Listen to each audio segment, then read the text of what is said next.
Bab 849. Pergi ke taman dengan pacarku.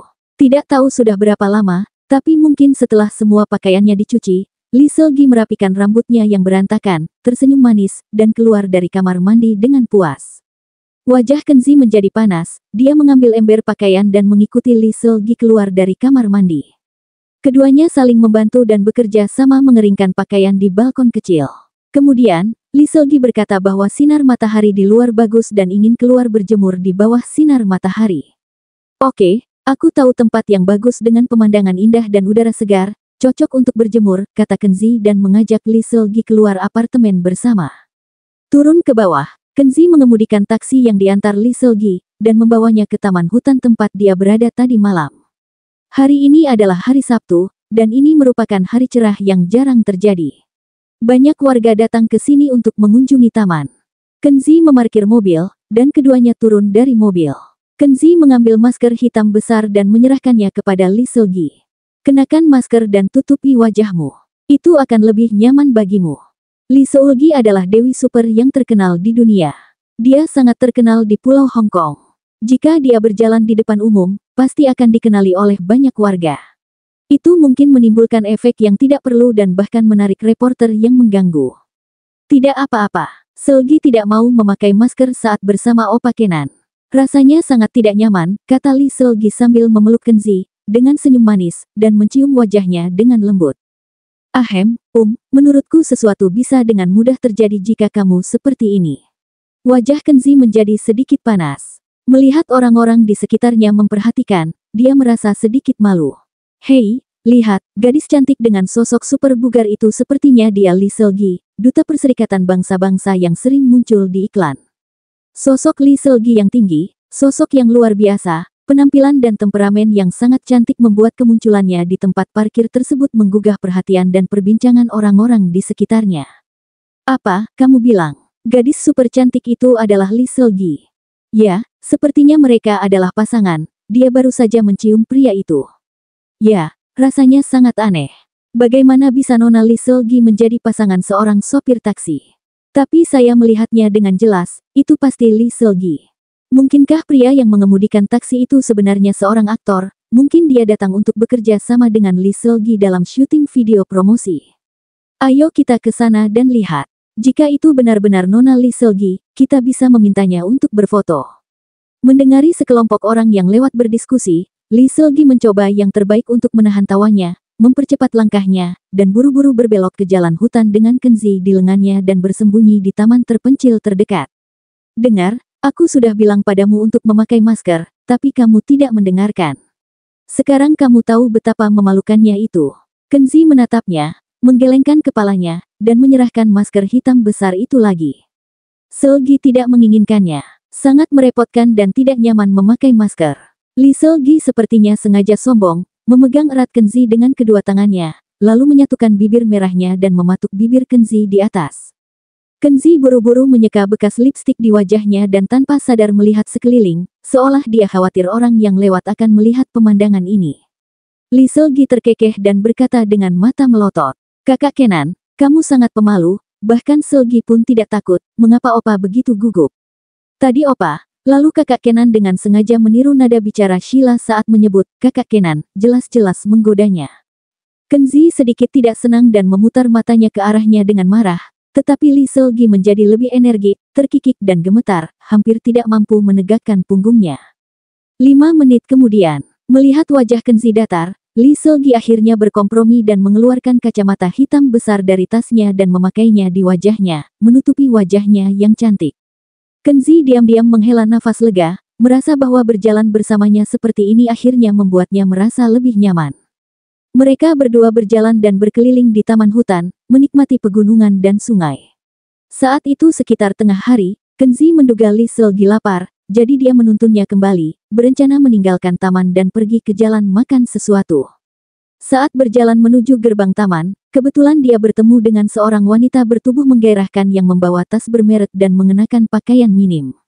Dia sedang berdiri di bawah naungan pohon dengan tangan terlipat di depan dadanya yang membuncit, seolah-olah dia sedang menunggu seseorang. Wanita ini memakai merek-merek terkenal, cukup mulia, dan memiliki kecantikan tertentu. Sayangnya, Sepasang matanya sangat tidak lembut, yang membuatnya tampak tidak bisa didekati. Jika tidak, wanita ini bisa dikatakan dia wanita cantik yang luar biasa. Hah, Li Selgi. Meskipun Li Selgi mengenakan kacamata hitam besar, wanita itu hanya tertegun sejenak dan kemudian mengenalinya. Dia menunjukkan ekspresi terkejut, berlari cepat, memeluk Li Selgi. Haha, ini benar-benar kamu, Li Selgi. Aku berencana mengajakmu makan malam, tapi aku tidak menyangka akan bertemu kebetulan seperti ini. Li Selgi sedikit terkejut, lalu dia tersenyum dan mengobrol dengan wanita itu dengan ramah. Kenzi melihat dengan jelas dari samping. Meskipun Li Selgi tersenyum ramah dan sangat komunikatif, sebagian besar Li Selgi berakting. Kenzi mendengarkan sebentar dan mengetahui bahwa nama wanita itu adalah Dela Piu Piu. Dia tidak tahu apakah itu nama resminya atau nama panggungnya. Singkatnya, nama Piu Piu selalu terasa sedikit tidak pantas.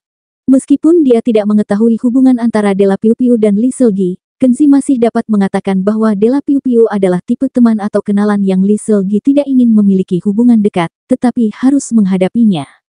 Haha, Selgi, aku tidak menyangka kita seberuntung itu bisa bertemu di sini. Ngomong-ngomong, sepupuku juga ada di taman ini. Aku akan segera meneleponnya. Ayo kita makan bersama. Kalian berdua bisa menjalin hubungan yang baik. Dela Piu Piu tidak memberi Li Selgi kesempatan untuk berbicara sama sekali, tidak peduli meski ada teman lain di sekitar Li Selgi. Saat dia berbicara, dia mengambil ponselnya dari tangannya tas dan menelepon. Tapi begitu dia mengeluarkan teleponnya, dia melihat seorang pria berpakaian mewah berjalan menuju gerbang taman tidak jauh dari sana. Dela melompat-lompat dan melambaikan tangannya, berteriak dengan penuh semangat. Sepupu, sepupu, kemarilah cepat, coba tebak siapa yang kutemui. Ini gadis impianmu dan calon sepupu iparku, Li Selgi. Li Selgi sangat malu. Dia memandang Kenzi dengan ekspresi gelisah di wajahnya. Bab 850. Pria tunawisma. Kenzi melihat ekspresi gelisah Li Selgi namun tidak tahu bagaimana membantunya. Bagaimanapun, Kenzi masih belum mengetahui hubungan antara Li Selgi dan wanita bernama Dela Piu Piu. Dia juga tidak tahu siapa pria yang bergegas terburu-buru dan apa hubungannya dengan Dela Piu Piu. Kenzi hanya bisa berdiri di samping dan tidak berkata apa-apa, menatap Li Selgi dengan tatapan menghibur. Pria itu berlari dengan cepat. Usianya sekitar 30 tahun. Dia mengenakan setelan desainer dan rantai emas besar tergantung di lehernya. Dia tampak seperti pria kaya baru. Dia bergegas ke Li Selgi dengan tidak sabar, memperlihatkan senyum sungguh-sungguh dan berkata, "Saya tidak menyangka, Nona Li Selgi, kita bertemu lagi." "Halo, Tuan Qing." Ketika Li Selgi melihat orang lain mengulurkan tangannya, dia hanya bisa tersenyum sopan, mengulurkan tangannya, dan berjabat tangan. Tak disangka, orang kaya bernama Qing itu, setelah menggandeng tangan Li Selgi, justru membungkuk dan mencium punggung tangan Li Selgi sambil tersenyum. Dia mungkin ingin meniru pria barat, memberikan ciuman tangan untuk menunjukkan rasa hormat, tapi sepertinya itu tidak bagus di mata, lebih seperti anjing yang menjilati. "Ah, Tuan Qing, kamu tidak harus seperti ini. Saya orang Korea Oriental." Lagi pula, kekasihnya Kenzi sedang menonton dari samping. Li Selgi tidak ingin membuat Kenzi salah paham, jadi dia segera menarik tangannya dan membungkuk sedikit. Soal etika sosial cium tangan yang lazim di kalangan masyarakat kelas atas barat, Li Selgi punya segudang pengalaman, lagi pula ia sering menghadiri berbagai acara top dan dicium punggung tangannya oleh laki-laki dari warna kulit yang berbeda. Ini adalah etiket sosial yang sangat normal. Biasanya, jika pihak lain mencium punggung tangannya untuk menunjukkan rasa hormat, Li Selgi tidak akan merasa ada yang salah. Tapi hari ini, dengan Kenzi di sampingnya, dia sepertinya telah melakukan kesalahan. Dia tidak ingin pria lain membungkuk dan mencium punggung tangannya di depan Kenzi. Pria bernama Qing melihat Li Selgi menolak membiarkannya mencium punggung tangannya dan malah membungkuk. Dia sedikit terkejut dan tidak tahu bagaimana membalas. Wanita di sampingnya, Dela Piu Piu, tersenyum dan mendorongnya. Oke, berhentilah berpura-pura sopan, jika kamu seperti ini, itu membuat Li Selgi takut. Sebaiknya kamu lebih santai. Tuan Qing, Nona Dela benar, tidak perlu terlalu sopan. Setelah mendengar ini, pria bernama Qing tertawa dan berhenti berpura-pura menjadi pria terhormat di depan Dewi Selgi. Dela Piu Piu kembali mengungkit topik lama, ingin mengajak Li Selgi makan bersama agar Li Selgi dan sepupunya Qing bisa menjalin hubungan baik. Setelah mendengar ini, Li Selgi merasa sedikit malu dan menatap Kenzi. Dela dan pria bernama Qing juga menoleh, Seolah-olah mereka baru saja mengetahui ada seorang pria muda di samping Lee Seolgi, mereka menatap Kenzi dengan mata aneh. Faktanya, bukan karena mereka tidak tahu bahwa Lee Seolgi ditemani oleh seorang laki-laki, tetapi Kenzi sangat biasa dalam pakaiannya. Pada pandangan pertama, orang tahu bahwa dia adalah orang kelas bawah, jadi mereka berdua secara otomatis mengabaikan Kenzi. Mereka kira Kenzi mungkin karyawan tingkat rendah di studio Lee Seolgi, atau tipe pelayan yang menjalankan tugas untuknya. Silakan, kamu dan temanmu baru bertemu dan kamu punya waktu, jadi tentu saja sulit untuk menolaknya. Kenzi tidak peduli dengan cara mereka memandangnya, dan memberi semangat kepada Lee Seolgi sambil tersenyum tipis. Kenzi dapat menebak Lee Seolgi harus bersosialisasi, namun karena kehadiran dirinya, Lee Seolgi berada dalam dilema. Setelah mendengar ini, Lee Seolgi sepertinya sudah merasa tenang. Dia tersenyum manis dan berkata, "Nona Della, Tuan Qing, jika kalian tidak keberatan, aku ingin mengundang Tuan Kenzi juga untuk ikut makan siang bersama." "Oke, tidak masalah. Saya tahu sebuah restoran yang baru saja menjadi populer, kebetulan dibuka oleh seorang kenalan saya. Saya akan menjadi tuan rumah hari ini dan mentraktir semua orang dengan makanan khusus." Pria bernama Qing melambaikan tangannya, cukup berani dan kelihatan bergaya. Faktanya, dia dan Della sebenarnya tidak suka jika orang-orang kelas bawah seperti Kenzi pergi makan bersama, yang membuat mereka merasa status dan kelas mereka menurun. Tetapi karena Lee Seolgi berkata demikian, mereka tidak bisa berbuat apa-apa. Namun ada satu hal yang membuat mereka berdua bertanya-tanya. Lee Seolgi tidak langsung setuju. Sebaliknya, dia melihat ke arah pria bernama Kenzi. Setelah Kenzi memberikan nasihatnya, dia setuju untuk pergi makan bersama. Apa maksudnya ini? Siapakah orang akar rumput ini, dan mengapa Lee Seolgi meminta nasihatnya? Pria bernama Qing dan Della Piu Piu sama-sama memikirkan hal sepele ini. Mereka berempat berjalan keluar gerbang taman bersama-sama. Sepanjang jalan, pria bernama Qing mengedipkan mata ke arah Della Piu Piu.